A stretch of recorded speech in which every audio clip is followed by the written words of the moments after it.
வெங்காய தக்காளி சட்னி எப்படி பண்ணுறதுன்னு பார்க்கலாம். அதுக்கு 4 பெரிய வெங்காயம் கட் பண்ணி வச்சுருக்கேன். வரமிளகாய் 4 கிள்ளி வச்சுருக்கேன். பூண்டு ஒரு 6லேருந்து 8 பல் எடுத்துக்கோங்க.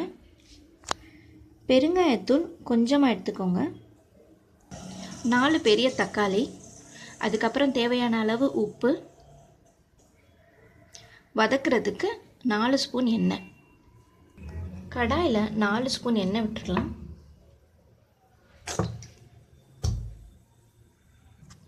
எண்ணெய் காஞ்சதும் பூண்டு போட்டுக்கலாம். பூண்டு வதங்கினதும் கட் பண்ணி வச்சுருக்க வெங்காயம் போட்டுடலாம். ஒரு 3 நிமிஷம் வெங்காயம் நல்லா வதக்குங்க.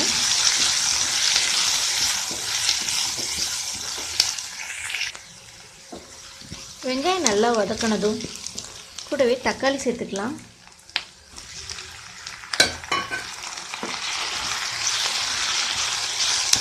இப்போ தேவையான அளவு உப்பு போட்டுக்கோங்க.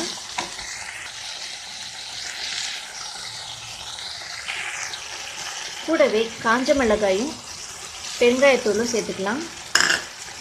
இப்போ தக்காளி நல்லா வதங்கி ஜூஸியாக ஆகட்டும், அது வரைக்கும் நல்லா வதக்குங்க. இப்போ நல்லா வதங்கிருச்சு. வெங்காயம் தக்காளி இப்போ நல்லா வதங்கிருச்சு. இப்போ ஸ்டவ் ஆஃப் பண்ணிக்கலாம். ஃபேன் காற்றுல கொஞ்சம் நல்லா ஆற வச்சுருங்க. ஆற வச்சுட்டு அரைச்சிடலாம். ஆற வச்சு அரைச்சி வச்சுருக்கேன். இப்போ வதக்கின அதே கடாயில் ஊற்றிடலாம்.